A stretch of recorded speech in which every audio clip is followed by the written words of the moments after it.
Eurovision Song Contest. It's a state of play. It's a state of play. We have a Eurovision. Get all the updates. Join the conversation with Alesia Michelle. Sean, who are you wearing? She did it. Starting now.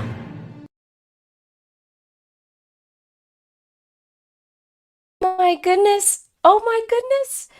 It is 2024, y'all. It's going to sound weird for me. I'm one of those people that I've been like going around and saying it's 2004.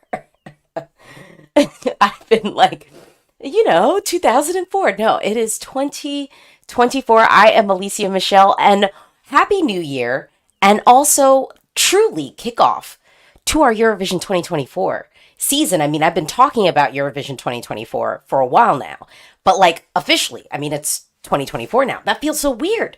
It feels so weird to say. Hello, if you've never been to my channel before, this is your opportunity to like this video and to subscribe. This is my state of play.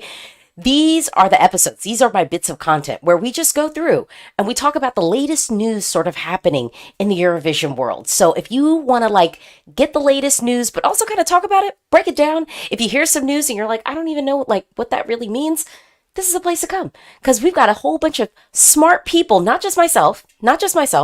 It's a whole bunch of people in the comments here that can answer your questions for you. So you don't even have to come to me. You don't, technically. You don't have to come to here. I'm so excited.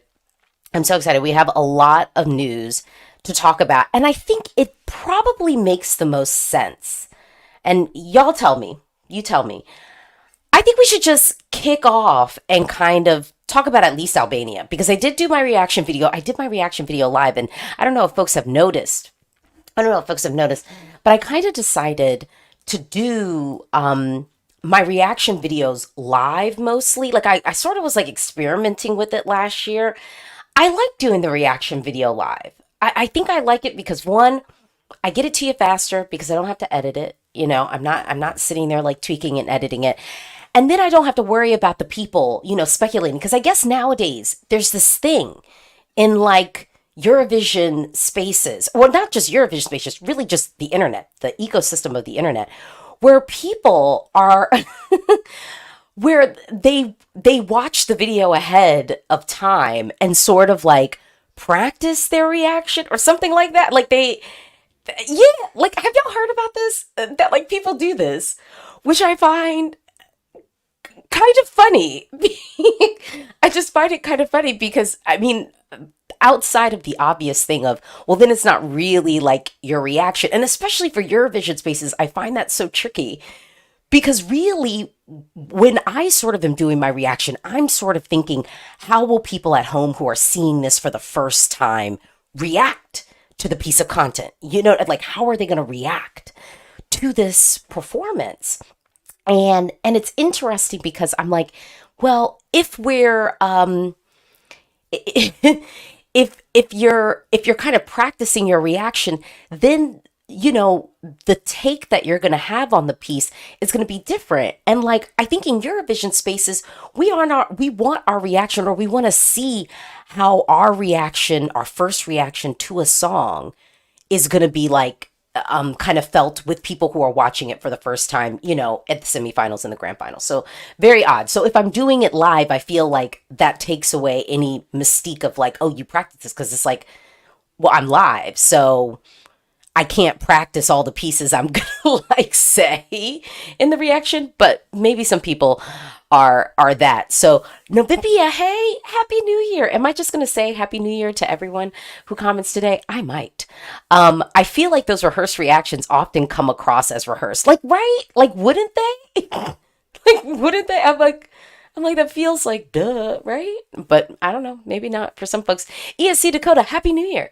There are whole accounts who just react to any content, and some of them started to do ESC reactions for views. Okay, well, fandom, maybe we shouldn't fall for it. Maybe we shouldn't click on those. Like, maybe we should just be, sticking to the rivers and lakes that we're used to. the bloggers and reactors that we're used to. I don't know. Matthew Williams asked, "Did you listen to the studio version of Albania?" I did. So let's kick it off. Let's kick it off and talk about Albania's song. Now, I did my reaction. I did it live, so you can definitely hop into that video and kind of see where I was at. I feel, is it crazy that out of the 3 songs we have right now, Albania's I actually maybe feel the most secure for? Does that feel crazy to say? And I'll explain why. I think I feel more secure for it given the fact that Albania, even in years where their song comes out and people in the fandom are like, I don't know if it's gonna happen. Like, I don't know if people are gonna like it. You know what I mean? Y'all have seen, we've been in the fandom. I think the folks here have been around long enough to where it's like some people have a tendency to discount Albania, even though the track record is not that spotty. And I should say, not as spotty as some countries, okay? And I feel like some countries where people have far more excitement and, hype around them, and it's like, yeah, but they don't even tend to do well. Like, they can't even make it out of the semifinals. And Albania, I think, more often than not, has done well. And I think they've done well once they realize, please, Lord Jesus, stop translating things to English. Now, when I was reacting to the song, and definitely when I hopped into Albania's studio cut, I could hear it even more where I'm like, I think I can hear kind of the English words into it. Yeah, like I do feel like if they were to add some English lines here and there, or maybe just make the chorus, even though the chorus isn't really that many words, I feel like the prevalent hook and kind of melodic thread throughout the song really is the backing vocals, which y'all know I love a good backing vocal. Okay, especially a good backing vocal from Albania. For those who know. That, okay. You'll need a Milici. Okay.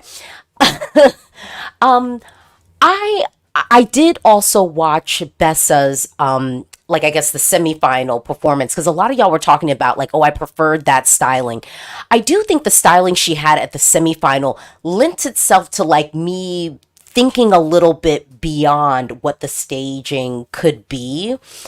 But all in all, I will say, I think that this song feels ethnic enough. I think if they keep it mostly in Albanian, we'll be okay.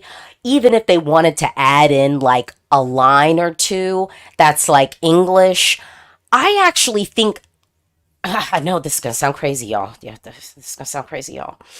I'm gonna, I actually think I might be okay with that. And I am pretty much a hard Albania, don't you dare translate anything type of person. I subscribe to the Albania of don't translate that song. That is the Albania that I tend to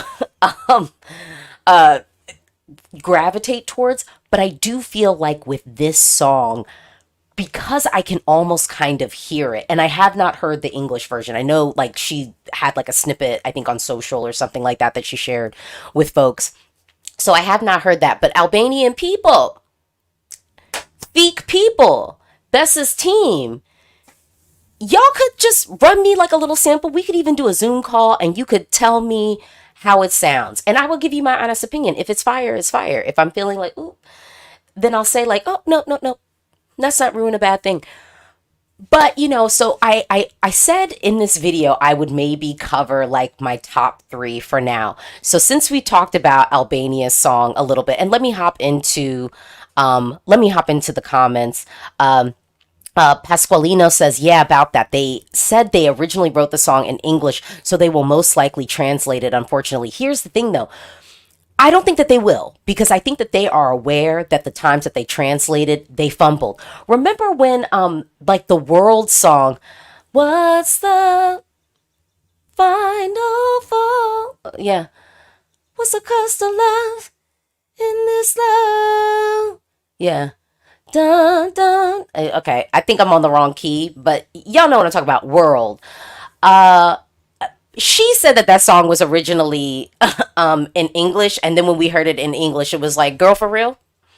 Don't sound like it. I mean, those lyrics were ridiculous, and she should have kept it in Albanian. And if she had, she might have actually qualified. So I don't think it's for sure that they will translate. And again, I feel like they're more likely to do sort of the translate a couple of lines, but it should be weaved in. That's what I'm saying. Albanian people, just phone me up on the Zoom call. I keep secrets. I could just give you my feedback and we do that. Okay. ESC Dakota, look, it's fine, but I'm desperate for an Albanian win, and this is not it. Correct. This is not winning this year. Okay. Let's. Yeah. Connor John says, honestly, I want them to make it more hip hop production. I I don't know. It could be good if you've got a good hip hop producer. And I don't know what's going on in the Albanian streets.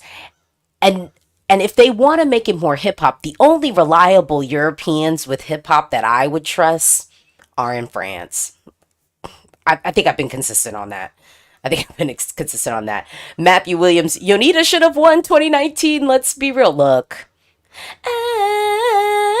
Okay, sorry. That's the part in the song. I'm gonna just let, and then when she went, okay, y'all already know. Yonita Malici. Yonita Malici. Gospodin says, if Yonita was ninth or 10th, I doubt this will qualify. Y'all know I'm living in the world that this might not be a strong Eurovision year. I don't know. I don't know. I'm still on the fence. I'm still on the fence. But yeah, let's talk about this. Let's do this. Okay. What's your top 3 for now? What's your top 3 for now? Because I'll tell you, I don't know if Albania is my number 1 right now. I think France is still probably my number 1, even though I don't find it like it's France is going to be nowhere near my personal top 3, I think, this year. It could sneak into my top 10 though. We don't know yet. It's early. So yeah, what is? So let me see what y'all got. Everyone's coming. Okay. Augusto, so Happy New Year. Happy New Year. Nil Era, Albania is always borderline, but makes it.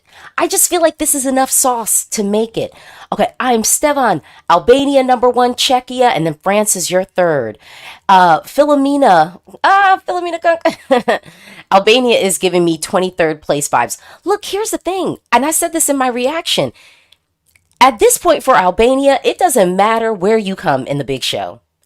The fact that you are there is the win. Because, again, there are plenty of countries who can't even manage that. Aaron says Czechia first, Albania second, France third. Sebas, France, Albania, Czechia. Here's the thing. For myself, let me say mine. If I am doing studio cuts, I'm actually probably saying Czechia, Albania, France. But if I'm looking at live performances, I'm probably living in a France, well, Albania, obviously, and Czechia world. Because we all know what happened when Aiko got on the stage. Put myself on a pedestal. I had to go away from the mic. I didn't want y'all to suffer with that. Like she was trying to make us suffer. I'm looking more. So I think it's different. So Liam says France, Czechia, Albania.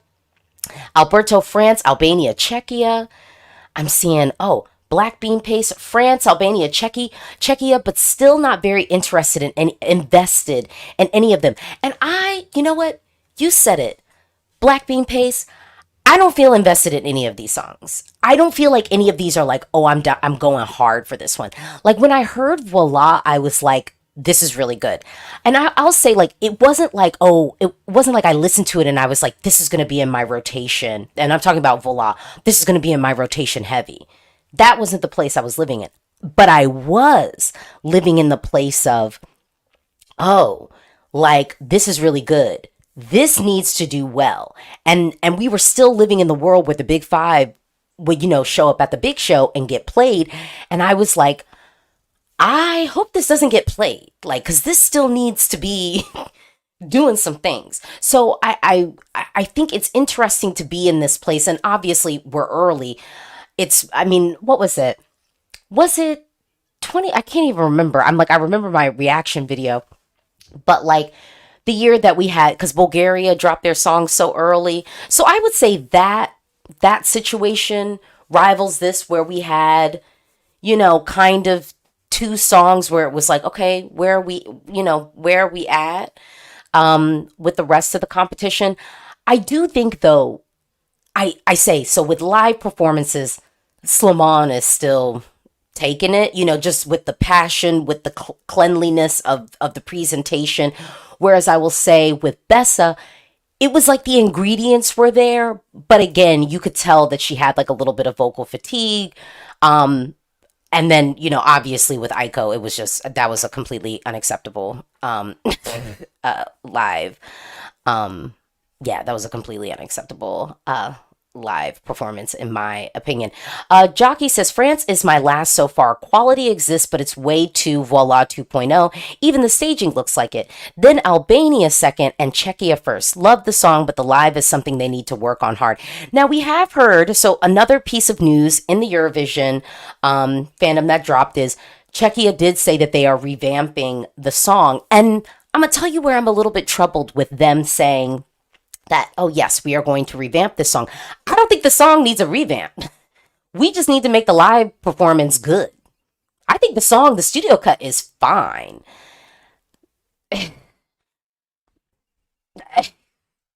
Yeah. Yeah. Music Forum says if Beba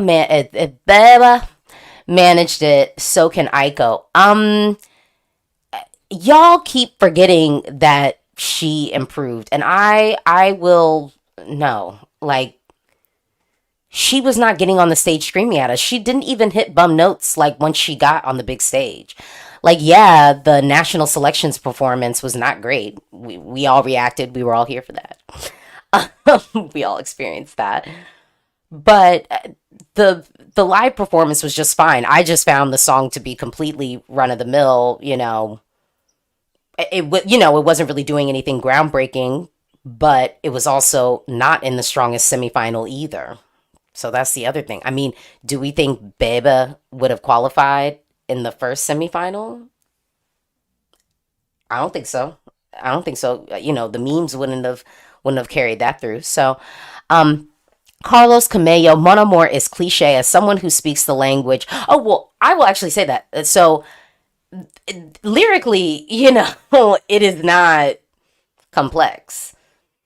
It's not telling a story that we haven't heard before, but I do think, Eurovision is about the execution a lot of the times. Yes, the song is the core, but it's all how you bring that song to life. Yeah. And, and Georgios, come on, say it. I'm with you. Gotta say, I think Blanca's national final performance was much stronger than Aiko's. Correct. Correct. Correct. So yeah, we just need to get Aiko in the gym of that. Let's move on, because I feel like in my last live stream, I did not talk about Ali Alexander representing the UK. I feel like the news dropped maybe a day or two before, and I did not touch on that. So let's give it up for a moment for the UK. So the UK is sending an artist with a great track record of hits and songs. But I will say, the streets are whispering, because the streets are not loud talking about this. So we are moving on to the UK and their representative, Ali Alexander, of years and years fame. The streets are whispering that perhaps live he might not be that strong. And so that's the only critique that I have heard out in the streets. But again, we just said Eurovision at the core is the song. And I mean, Ali seems to be an artist that knows what Eurovision is about and is a creative force, like, not someone who's just taking songs from other people and like applying them, to themselves.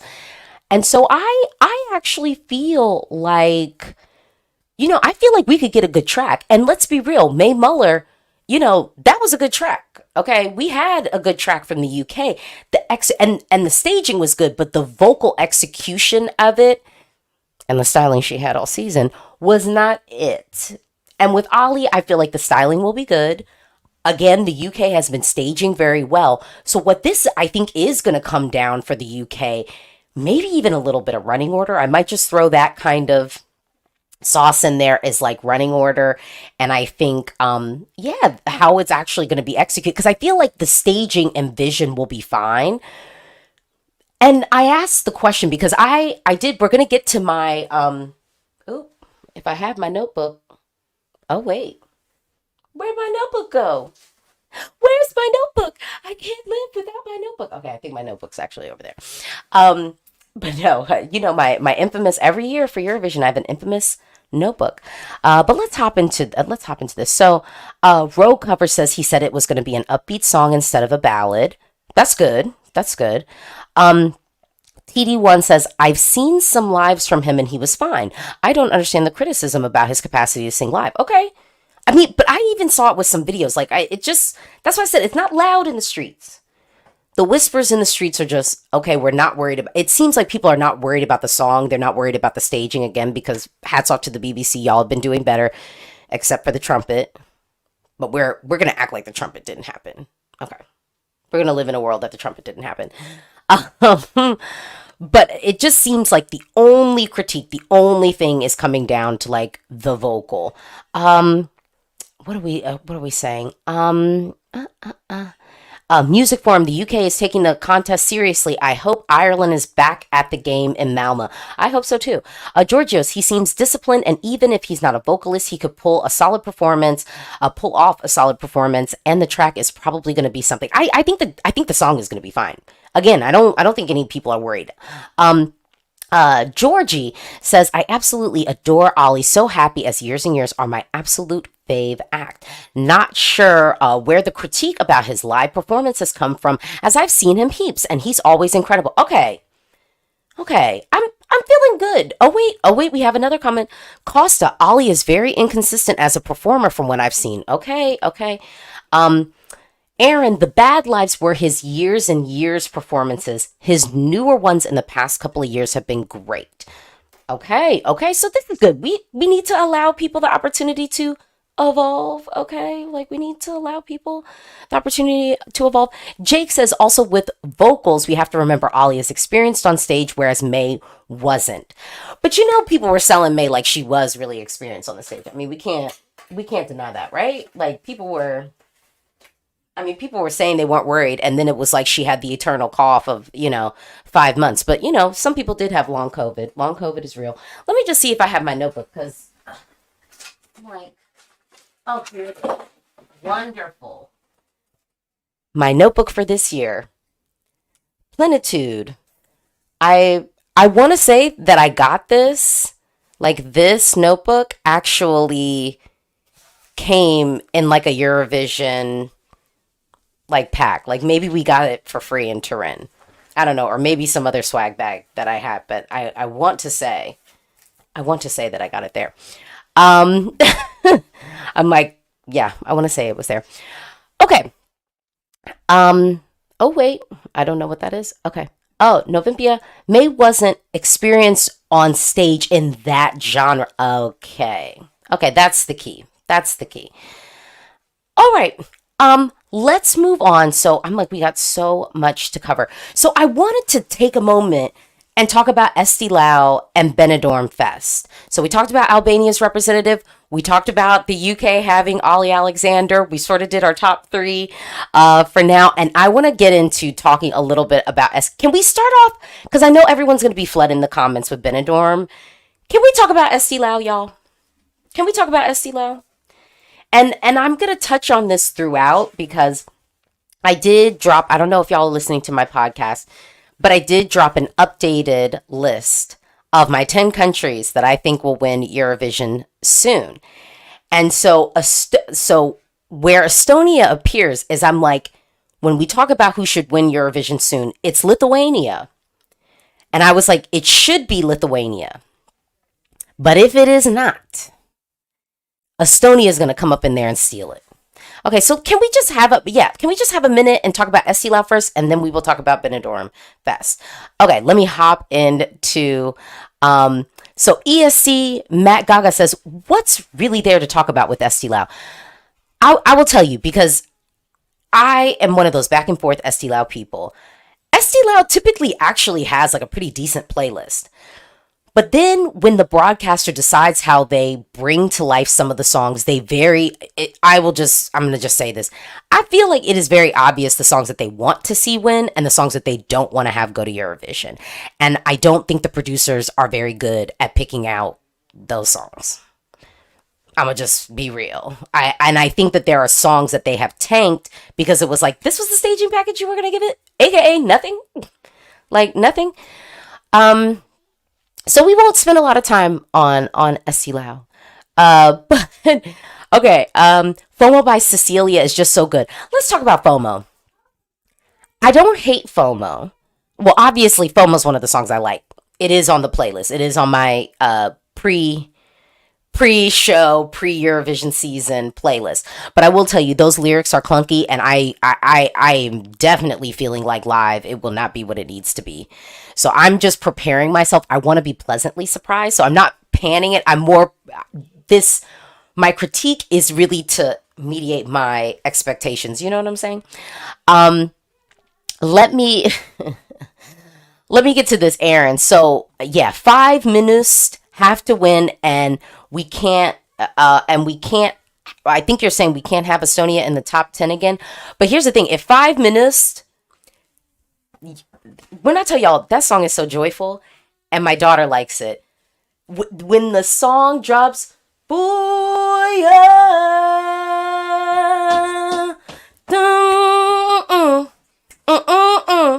I'm feeling it, y'all. I'm feeling it. I'm kind of all in on that song. I'm like, we got to have it from somebody, and we're going to have it from somebody, and I don't mind having it from Estonia because the song is joyful. But I will say to my Estonian brothers and sisters out there, and non-binary folks, hello, fam, can someone translate it for me? Because I'm like, I don't know what they're singing about, and I'm, mumbling along with the words. Yeah. Nothing more I can say says 5 minutes and pull up are taking it. You think so? I've got some ESC taco, 5 minutes and pull up for the win. I bet Bakur Cecilia for the win with FOMO. Okay, we got someone with my friend Estonia. Please don't send Ollie. Oh wait, did I just say the quiet part out loud? Here's the thing. I think Estonia could send Ollie and do just fine at Eurovision. I think that they could do just fine.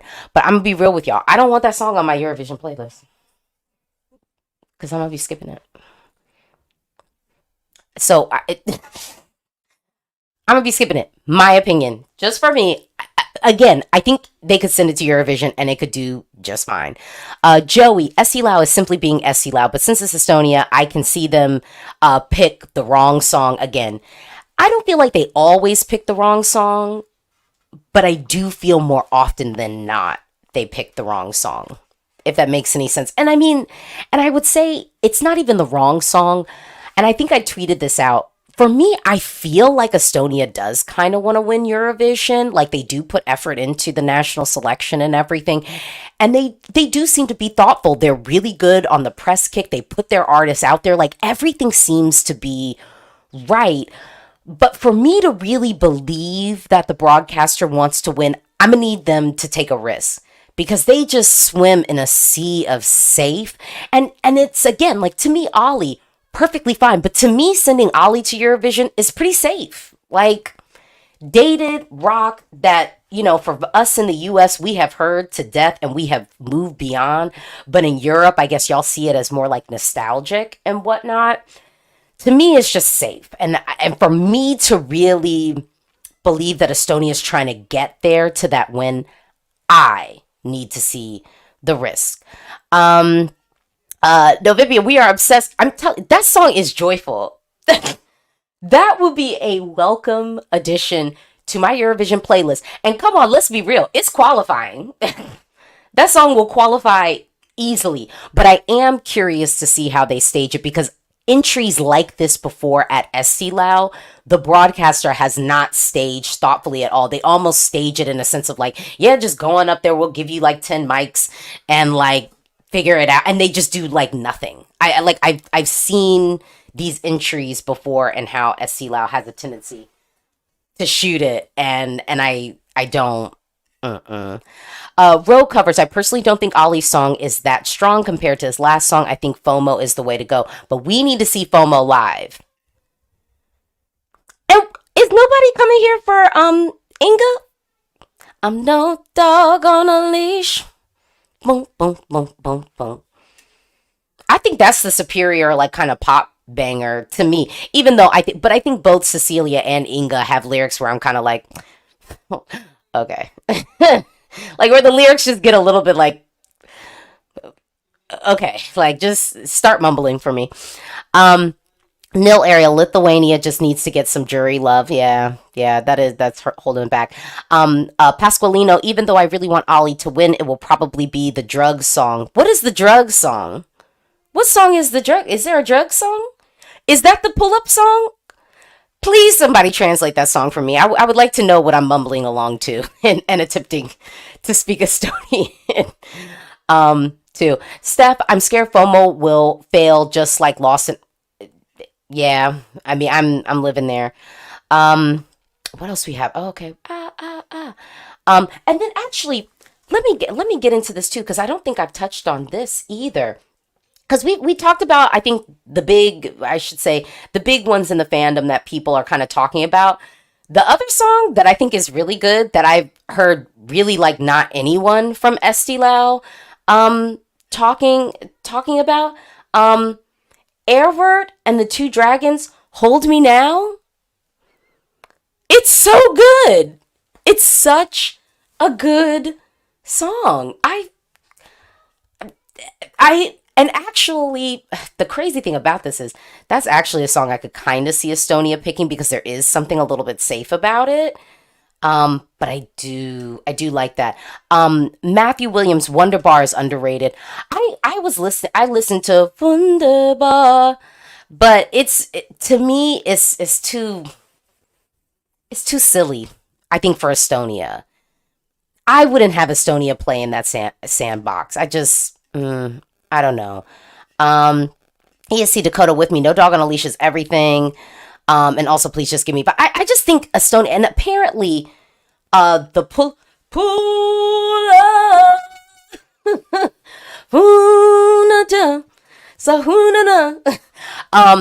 apparently that's like one of the only songs that's actually on the charts in Estonia. So maybe that song could still do well. So maybe maybe that song could do well.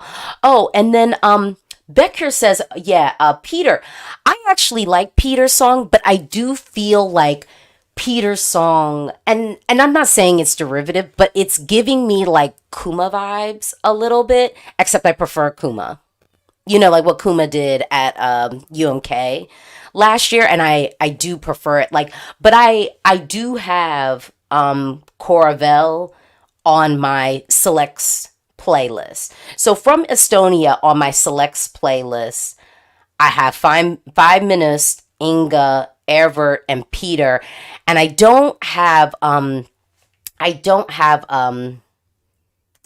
what's her name? You know, Cecilia's song. Let me play it again. Hold on. Yeah, it's the lyrics. Yeah, I just want to be clear. Yeah. And I really don't feel like Estonia is going to stage this the way that it needs to be staged. But I can be convinced. Okay? I can be convinced. SB, SNT, Australia. I love No Dog on a Leash so much, but where's the chorus? See, those who know me know I'm actually more of a fan of kind of like a non-traditional song structure. I don't need verse, pre-chorus, chorus, then verse 2, chorus, bridge, you know, and then fade out with the chorus. I actually kind of prefer a different Yeah, I prefer a different I like it when people mess around and kind of experiment with like non-traditional like song structures. I don't need it. It just needs to be arresting and staged well, and people will remember it in my mind. Oh wait, and then oh wait okay. ESC, Matt Gaga, the only song from Eesti Laul in my playlist this year is FOMO, No Dog on a Leash, and Serotonin. Here's the thing, Serotonin is not available on Apple Music right now. So that's why, so I don't want y'all to think I'm omitting Serotonin. I'm not able to watch it, or listen to it on Apple Music, and I don't Spotify. I'm not paying for it. Here we go. Hugh says, Alesia, please react to Moldova selection. I will be. It will be happening. Maybe today. Joey, still listening to Mael's on repeat. Same friend. Same. We are the same. That song was good. I've been on my own for way too long. I've been singing okay, but we've talked about Eesti Laul. For me, I'm living in a just go on and give me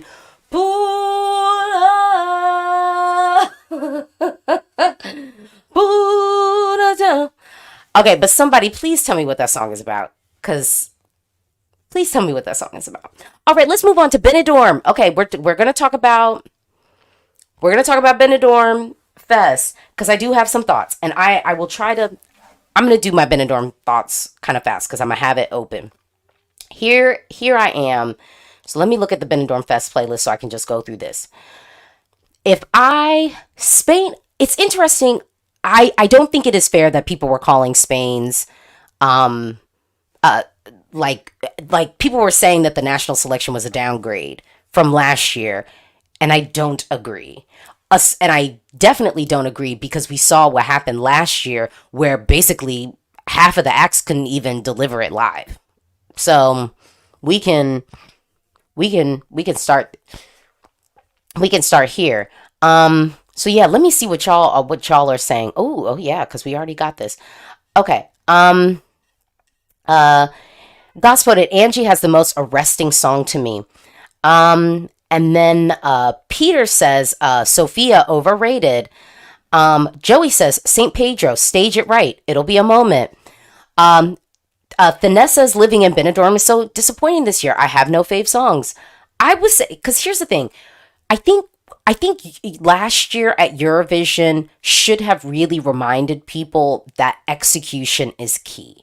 And it really does come down to the execution. And as much as we can love a studio cut and where we can look at a song and say, yeah, this studio cut was superior to this one, ultimately, I think where the cards fell, it came down to execution, which I think sometimes we can kind of forget that a little bit.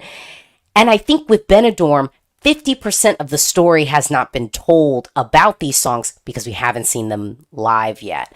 So let me go through. I'm gonna go through this, and yeah.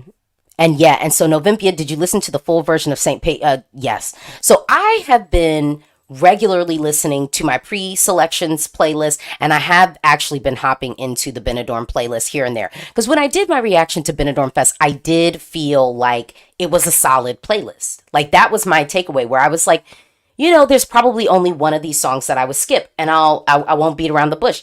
The song that I skip off of this playlist, and I would say aggressively skip off this playlist if I can even find it, if it's even still available here. It's the group. Oh, here we go. Mantra. Yeah, Mantra. It's way too junior for me. It's way too youthful. It's just not giving me what I want. And let me just say, Mr. Jake G, thank you. Starting off the new year right. Thank you so much.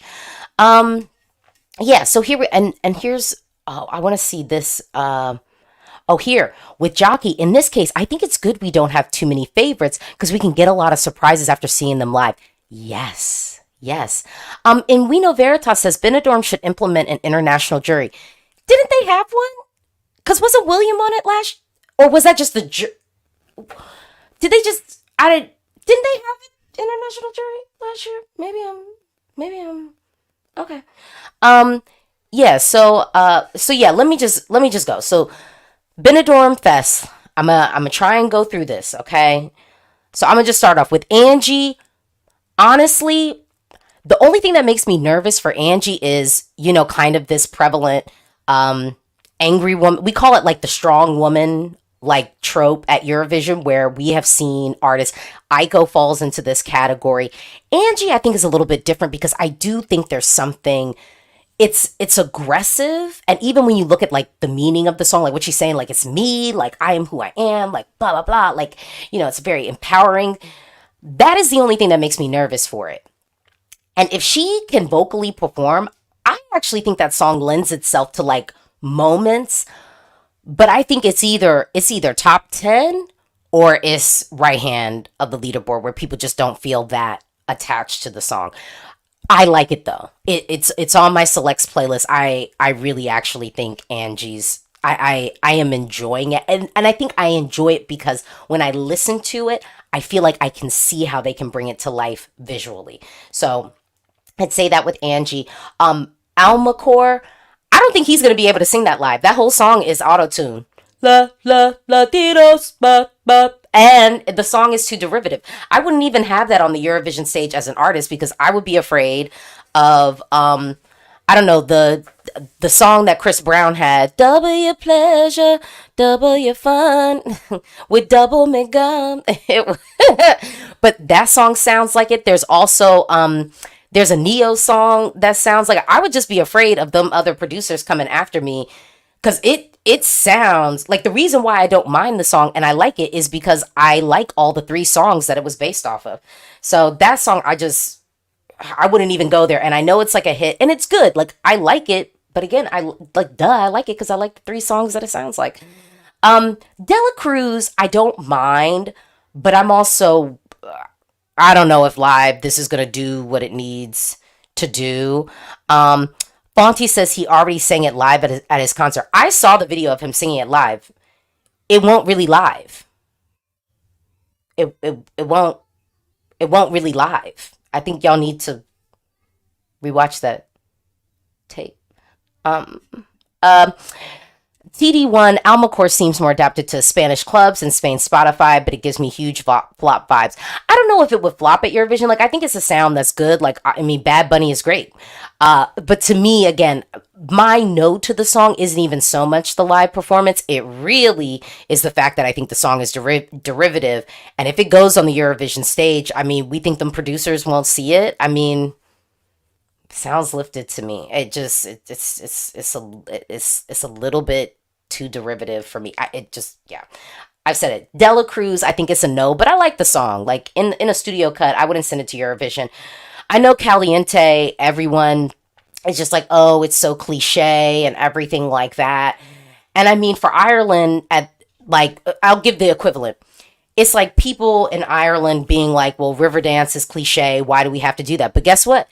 If Ireland sent something Riverdance-esque, I think people would be picking up the phone and calling for it. So the choice is yours. Like, the thing with Jorge, remember when nobody was really checking for Chanel?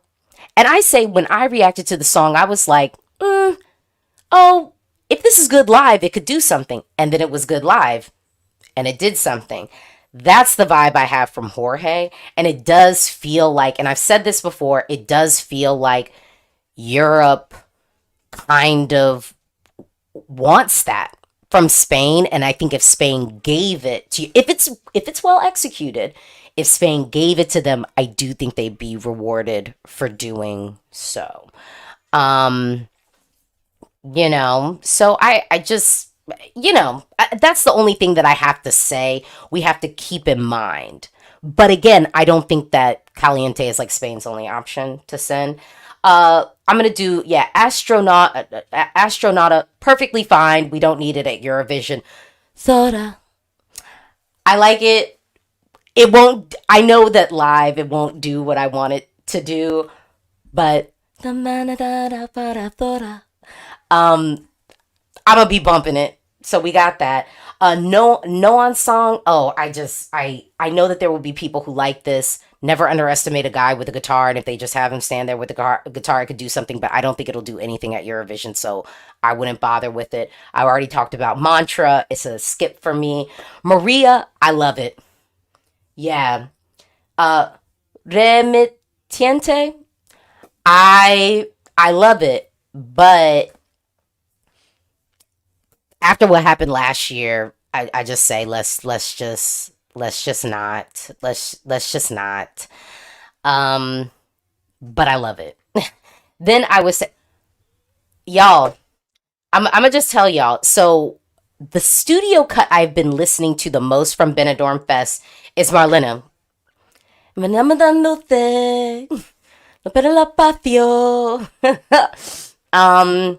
But I don't know you. Ooh, you don't know me. Ooh. That's the song I've been listening to the most. I like it. I think it could surprise on the stage.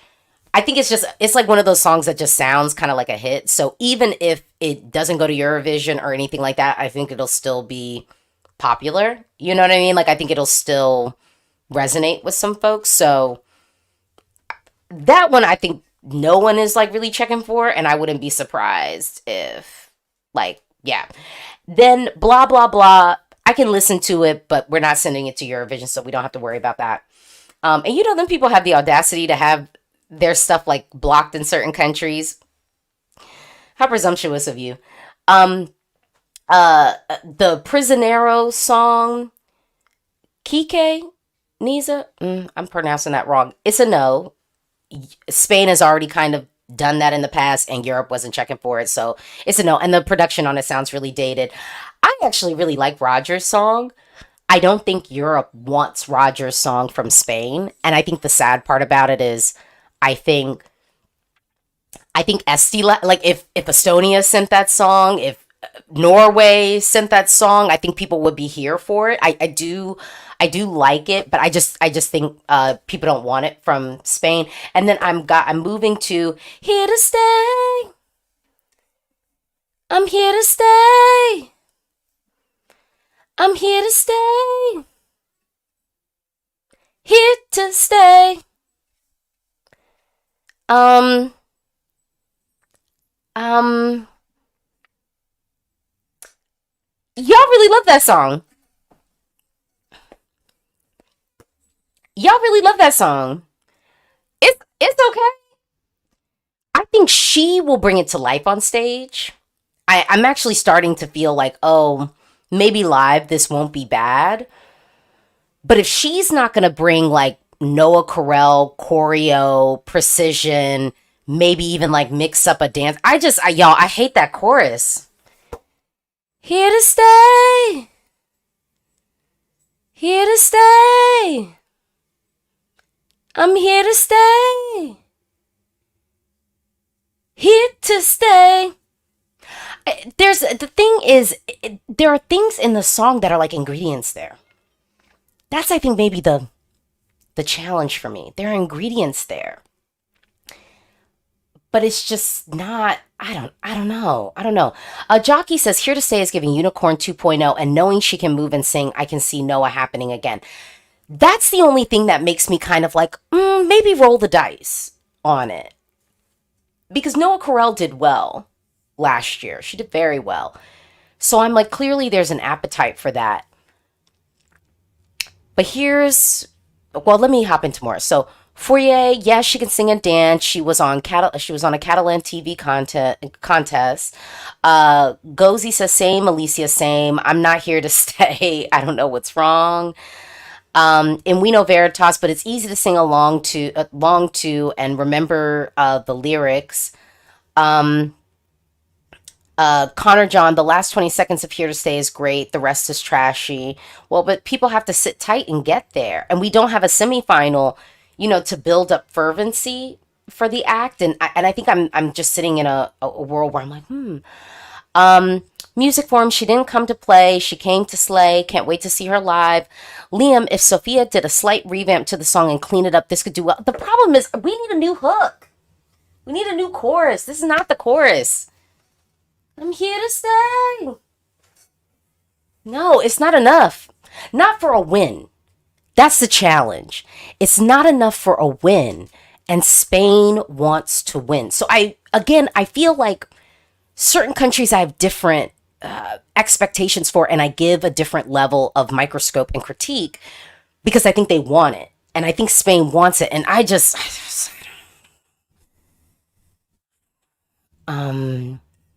Hugh said, are you going to do Moldova's reaction after Benidorm? What do you mean? I already reacted to Benidorm Fest. That video's up. So let me tie this in a bow with Benidorm Fest. I think San Pedro's the one. San Pedro, and then Jorge. I mean, we have to see them live. We have to see them live. Okay, we have to see them live. But San Pedro, I think, could really, and I laid it out, I think, on Twitter. And so just to reiterate it here, I think we're gonna have some pop girlies this year at Eurovision. We're gonna have people kind of chasing after like a little bit of the Noah vibe. I think we are gonna have some like really powerful vocal moments and like female power ballads. Yoli's song I really like. I've been listening to that song. That one's on my selects playlist. My fear with Yoli is, I think, given the win of Tattoo, any of those kind of, I mean, I like it. I actually do feel like it'll be executed well. I don't know. Something tells me it will. But I think she's going to have a lot of direct competition. The thing with San Pedro is, I don't know if he's going to have a lot of direct competition. And that's the piece that I kind of am like, Gospodin, I don't want St. Pedro to flop like Blanca. Sometimes being unique does not work. Here's the thing. I don't think that he's unique in the sense that Blanca was unique, because Blanca was kind of like artistic. It was a little bit high level. It was not necessarily like a piece for the masses. San Pedro's song is like a very simple sort of, I don't even know if it's unrequited love. It's sort of like heartbreak. And it's kind of like a universal thing that everyone has experienced. And it's easy. And the vocal is simple. Yeah. Amor, amor, amor, amor. And I think it does actually still play into a little bit of expectancy for Spain, because it does feel like a song you could listen to while you're like walking on the beach, like in Spain, like, sipping, some red sangria, I think it is still giving people a little bit of that. And to be honest, what Blanca also suffered, because she was, and they literally like did the running order this way. She had direct competition with Albania. She had direct competition with Lorien, and I just don't know if anyone is going to do kind of low-key, easy music in the way that I feel like San Pedro is there. Novimpia is super accessible on first list. It is. I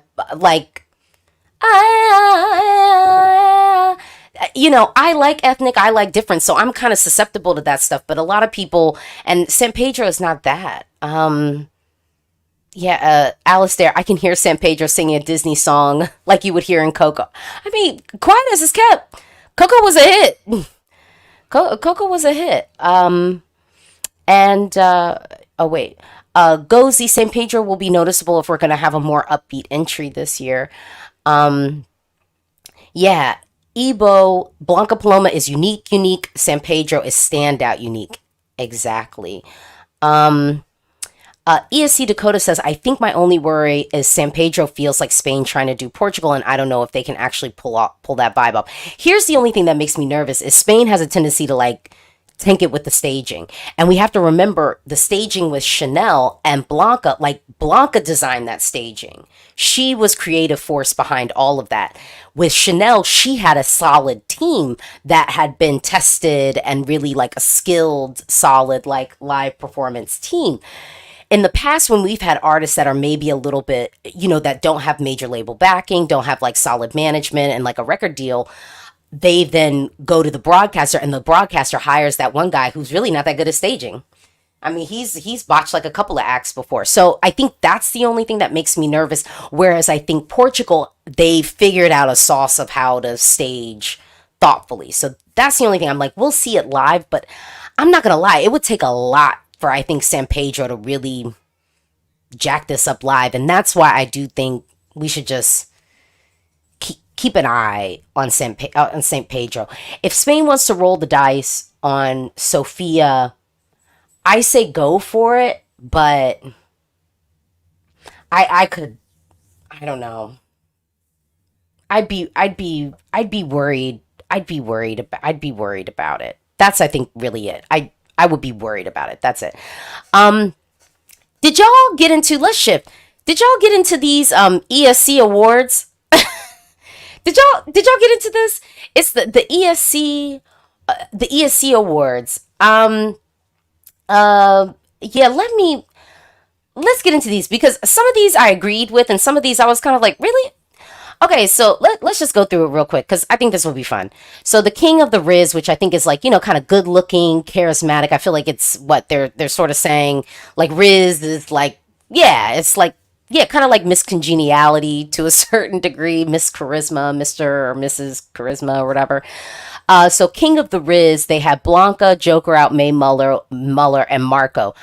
I agree with Joker out winning.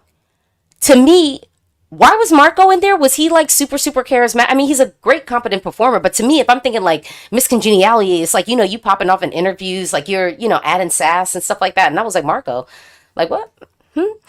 Um, and then let's see the next one. So then they had Style Icon. Lazara won.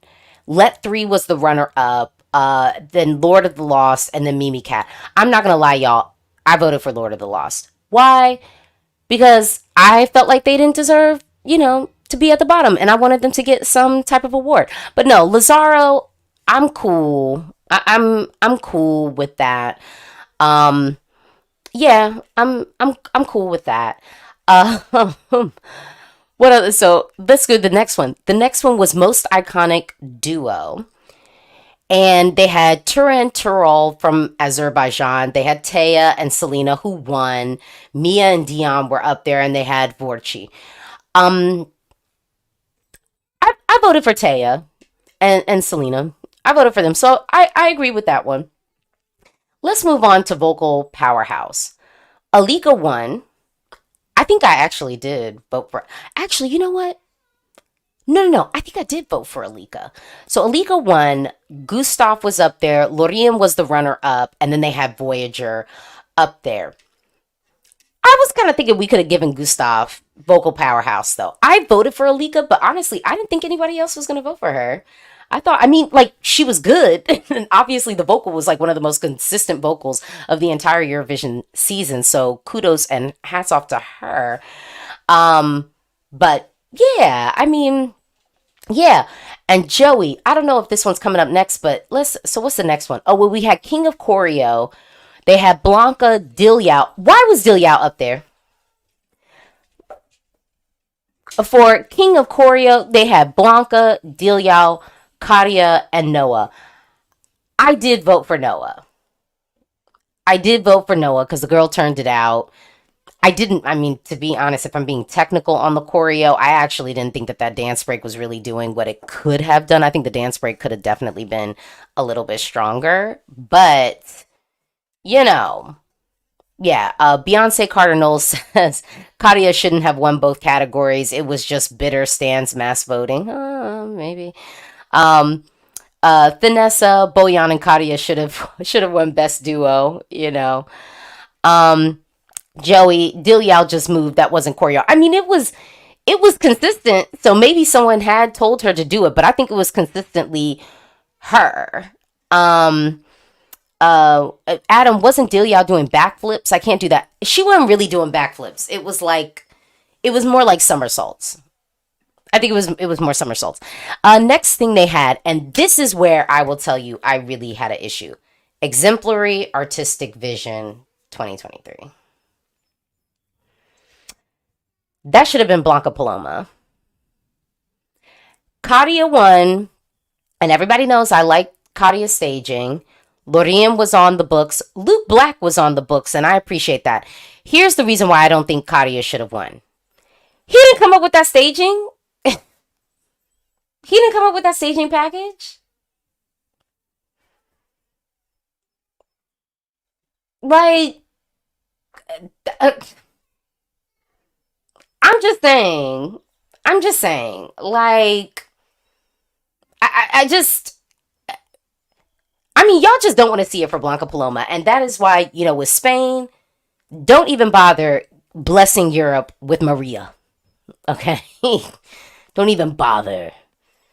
Yeah, don't even bother. Best bouffant. So this was like hair. They had Lorien, Riley, Vesna, Voyager. I voted for Vesna. Vesna won. So that was good. But Lorien was the runner up. Okay. Miss Congeniality was Alessandra. The runner up was Gustav. And then they had Taya and Selena up there. And then Voyager. Voyager, I think good categories there. But I thought that this was like a cute little thing, off season content. And I'm happy that the EBU is starting to play around and have a little bit more fun on social media because if you're going to be, well, okay, let me stop. Um, okay. Um, the only Nintendo says, "Hey, I made top 10 on ESC 250," which is great. Which is great. Um, Connor John said, "Cha Cha Cha is such an interesting creative song, though. Is that not what this was about?" The category was exemplary artistic vision, which to me is a holistic piece and is visually vision exemplary artistic vision. And to me, without a doubt, that one should have gone to the Blanca Paloma. But, here we are. Here we are. Um, and then I wanted to hop in. Let's talk a little bit. So I alluded to this at the beginning because I just want to make sure y'all have this because I did it in my podcast and I broke it down. But I'm going to tell y'all, here are the 10 countries that I think could win Eurovision soon. Are y'all ready for this? Y'all ready for this? Y'all ready for this? Okay. Who I think could win Eurovision soon? At the top of my, and I'm just going to go through, at the top of my list, I think the UK could win. And when I say win Eurovision soon, in the next 10 years, the UK is on my list. Here's the thing. If they don't have it together and if Ollie flops this year, I'm taking them off my list. Because then I'm going to be living in a world with like, oh, okay. Like, maybe y'all don't have it together quite yet. So yeah. Yeah. So the UK. Next up, I have Greece. And honestly, Greece, I think, could win in the next 5 years. Marina is coming. Marina is coming. That's another reason why I would also say, like, even some of the people in the pipeline for some of the countries, that's another reason why I'm like, I don't know, Spain, if I would want to roll the dice even on a female performer. I might want to go with a dude. I don't know, because it's like we already know Cyprus, even though I don't know about Celia. But I think Greece is coming. I think Marina is going to be giving us something. Next up, number 3, I have Iceland. I think Iceland is going to win soon. I think Sandvikimpen tends to be like 1 year on, 1 year off. Like, and so last year I think was kind of like an off year, but like I think Sandvikimpen this year actually might have some sauce in there, but we'll see. And it's just weird to me because Iceland has such a really thoughtful and good music scene of people who export. Like even that people outside of Iceland like consume some of the music. So Iceland. I also have Finland on the list. I mean, UMK, the quality over quantity, the way that they, do the music videos for the artists, like the way that the national final is just done. Again, I dig deep in my podcast, so you should listen, but Finland is up there. Next up, Serbia. Serbia! Yeah. I think Serbia is going to win Eurovision soon. And I think as Eurovision continues to just want to rob us of all of our funds and money, I think there will be a collective revolution, I think, within the fandom at some point. Even if people don't love the song, they'll just be like, look, we need a year. We need a break. Our pocketbooks need a break. So Serbia I have up there. Next up, I have Slovenia. We talked in the last State of Play about Raven coming back, so you can hop into that to get my deeper thoughts there. But I do think Slovenia is coming. I think Joker Out was great, and I do appreciate the internal selections that Slovenia has been doing, even though I always thought they had kind of an interesting national selection. So, if they decide to bring that back, I'm not really that worried. I do have Spain on the list.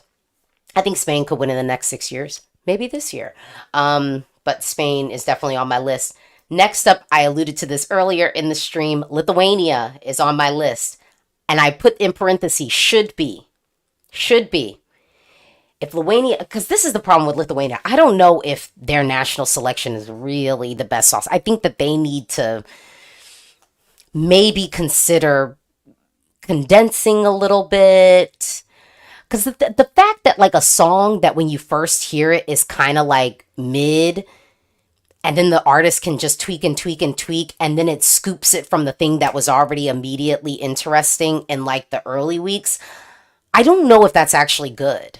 Like, I don't know if that's actually a good thing. ESC Lux says the root coming back is exciting. Yes, but Lithuania has interesting artists. So like, I don't think we have to have like people who have already done it before. Lithuania, I think, could get it done. But if they don't kind of rethink, I think, a little bit of their process, Estonia could steal it from them. And Estonia could steal it from them even if they're playing it safe, where they just end up coming at a year where they can just kind of slide in because they're playing it safe, and there's maybe so much different that people just want that warm like comfort blanket. So I do have that. And then so I've got two more. So I've already said the UK, Greece, Iceland, Finland, Serbia, Slovenia, Spain, Lithuania should be, but Estonia could steal it. And so then in my next two slots, next up I have Czech Republic. Not this year. Unfortunately, not this year. What happened? What happened? Because I just don't think any of these are the times when it's really unfortunate when you have sometimes strong national finals. Because I mean, the Jasinski song, I think, could represent Czech, like it hasn't aged. That could represent Czech Republic now, and because the song was already released, we can't go back to that. But I felt like I just didn't think that the national selection was as strong as previous editions had been. And I mean, yeah. Bukur says Czechia should have chose MIDI. MIDI would have been a struggle to qualify too, though. Because they were really kind of in the same category. And Pedestal, to be fair, I think is the stronger studio cut. Yeah, but I do think Czech Republic will win soon. But I'm going to have to see what the offerings are next year in the national selection, because I might have to take them off the list. If it's not together next year, then it's like, oh, okay, we're fumbling. And then number 10, I have Norway. But I think that Norway is deeply fumbling the bag with which they possess. I mean, the staging at MGP last year was not that great. Alessandra, I think, could have done far better. I think Alessandra could have actually been a contender at Eurovision had her staging been stronger. It was almost like Norway was like, oh, fine, we know Lorien's like in the sauce for Sweden, we'll let y'all have this one. And like, they didn't even like kind of pay to play. I think they kind of were like, well, we got this good song, we got this hit, but and then I would say, they've been a little bit deep in the kitsch. Even Alessandra's song is a little bit, theme park music.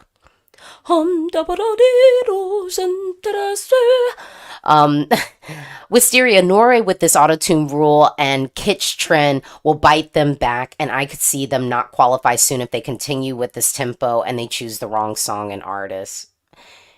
Yeah. I mean, Jordan said they have budget cuts for MGP. Oh, see, this is why I love y'all. It looked like they had budget cuts. It looked like it. And so, yeah, it suffered. Beyonce says she did come fifth, though. That's what I'm saying. Even in spite of that, she came fifth. Imagine if they actually really invested in the staging.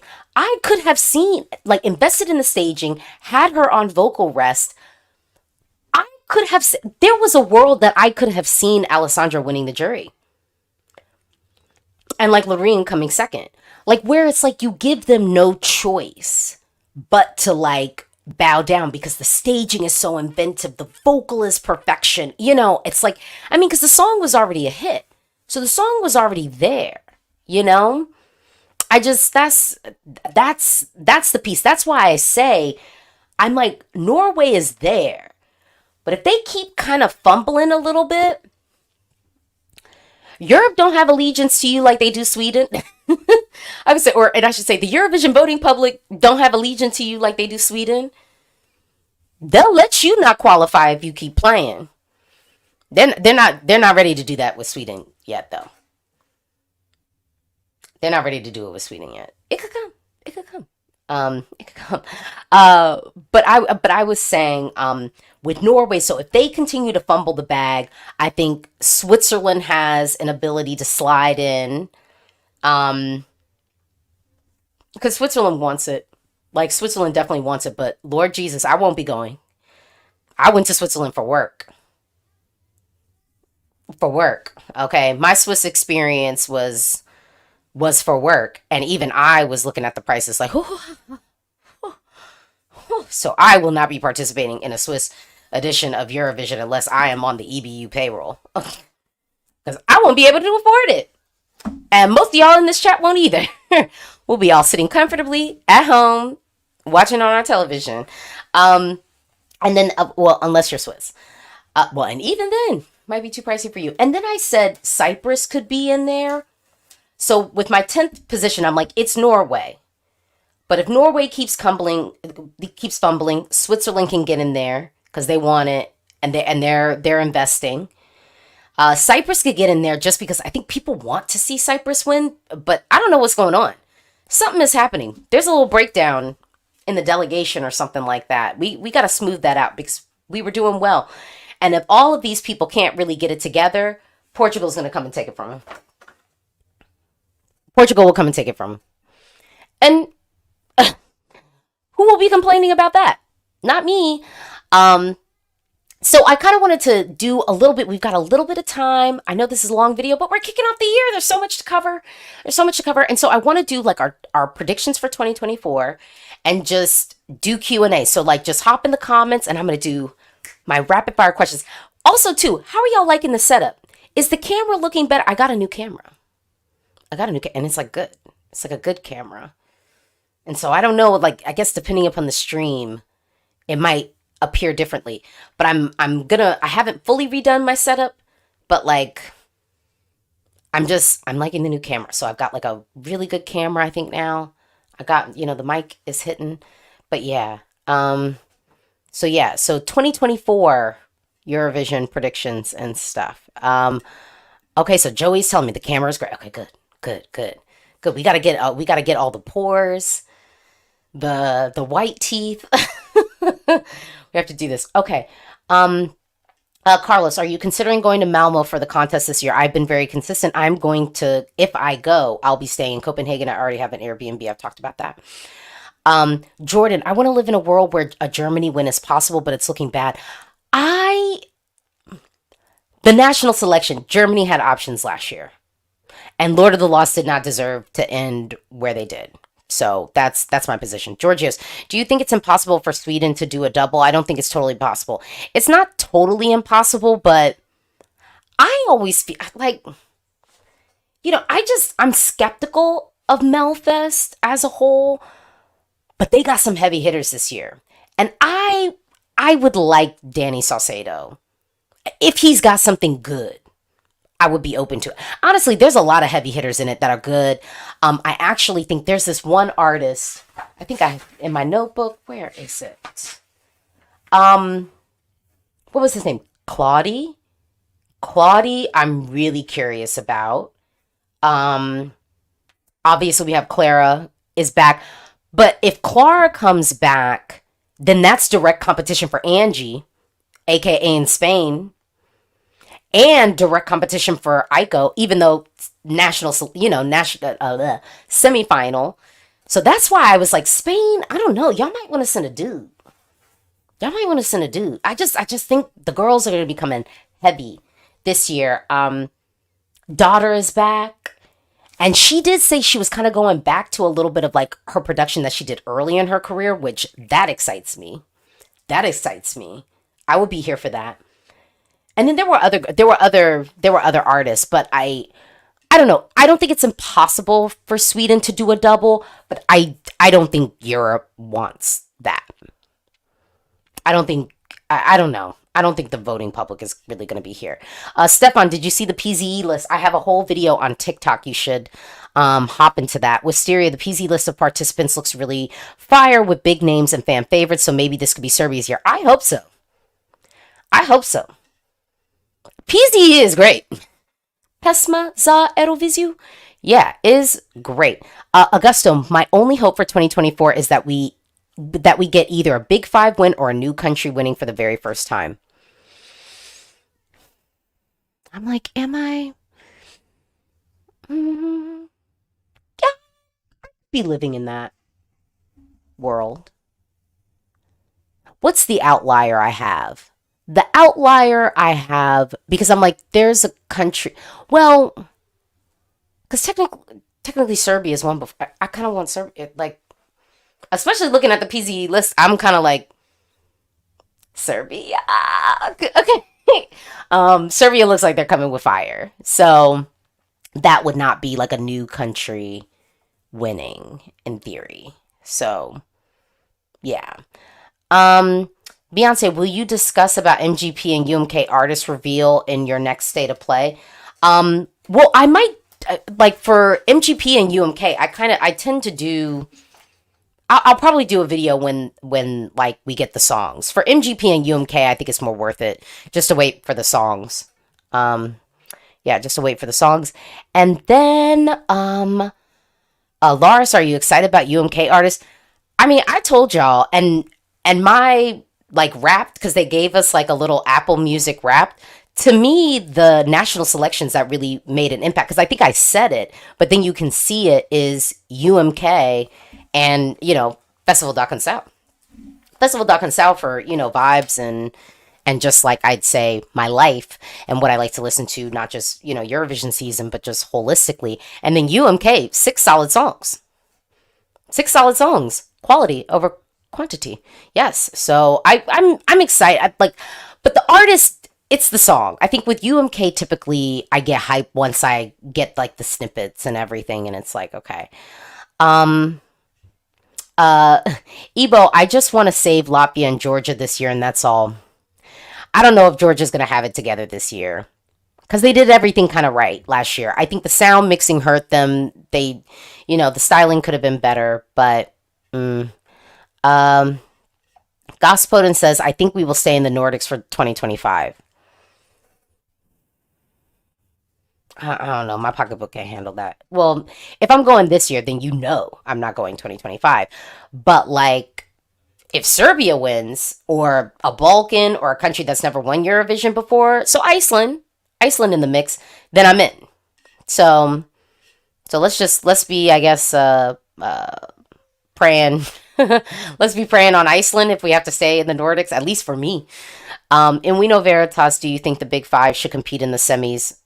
No, you writing the big checks, you paying for it, whatever. I mean, my opinion don't matter on that, but I don't feel that passionate about it. My only thing is, I think it actually would help the Big Five to compete in the semis. I think it would actually bode better for them. People would be more fervent about like feeling like they have to support them. Angus Price, do you think Ireland could ever win with the current system? Yeah. Ireland's issues aren't the system. Ireland's issues are RTE. Ireland's issues are the broadcaster and budget. The two B's. The two big B's. Broadcaster, budget. I'm like really... Oh, Liam. Marcus and Martinez are really in the running. Oh, yeah, that's right. I kind of forgot about Marcus and Martinez. I I can't breathe without air. Mark, do we see Ireland qualifying this year? They need to. They need to. Because here's my issue with Ireland. Here's my issue. For the broadcaster, if you're just gonna keep showing up and being kind of mid and making the decision, because it's like, what is it? The definition of insanity is doing the same thing over and over again and expecting different results. And I do think part of their formula, kind of the failures of the last, well, yeah, sans 2018. Well, not really sans 2018. The formula, I'd say 2019 to now. They kind of have been rinse and repeating that same formula, and it's like, maybe that's a bit of the problem. And like, if the broadcaster isn't really gonna care in a deep way about, and care to change, that's what I mean. Like, so care enough to change and shift, then what's the point of competing? Because it does cost money. So, I don't know. Gospel, do not underrate my boy Musti. No. I'm checking for Musti, actually. Musty. No. I'm checking. I think it's gonna be Belgium dark pop, like dark electro pop, which Belgium actually has been doing well. So I'm curious about. I don't know if it'll win though. I don't know if Europe wants. I don't know. But I'm thinking I'm gonna like it. I'm thinking I'm gonna like it. What? Mark, did you hear Ireland songs are being released on the 8th? I did. So I'll just be waiting for that, and I won't be reacting to that because I'm gonna be on vacation. So I won't have an instant reaction to that. Festival Dacansao and Eesti Laul have become the fave selection of those of us in deep. Eesti Laul I liked before. It's just Eesti Laul be breaking my heart. Eesti Laul be breaking my heart.